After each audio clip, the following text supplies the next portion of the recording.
In this video, I'll be showing you how to fix your laptop screen freezing or getting stuck. It's a very simple method, so if you find this video helpful, be sure to drop a like and subscribe. Now, they can, be stuck for a lot of reasons. The very first thing I want you to do is check the battery on your laptop. So if it's like really low, it might be in like a low power mode. So it's been trying to conserve some battery. So you might need to go ahead and charge it. The next thing I want you to do is something really simple as well.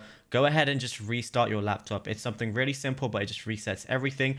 But if it's still not working properly, there's a few things you can do. So the very first thing I want you to do is go to search at the bottom, type in Task Manager. Then from here, go ahead and look at the different processes that you have running.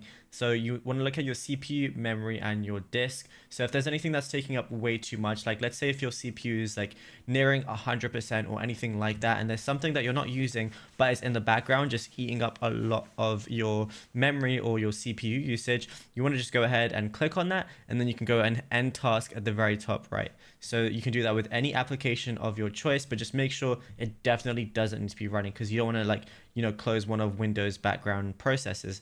Then the next thing I would recommend doing is going over still to the task manager, but going over to startup apps, which is the fourth option, and anything that you don't need always running. Like whenever you turn on your laptop, there's going to be things that automatically open, but let's say Microsoft Edge was enabled. I don't always need that open, so I'm just going to right click on it and I'm just going to click disable, obviously if it was enabled. So then after that, all you want to do is go ahead and go over to the NVIDIA app. It's going to look something like this, and just update your driver to the latest one, and it's going to be your graphics driver, and then it should work a lot better after you go ahead and restart your laptop after all of those changes.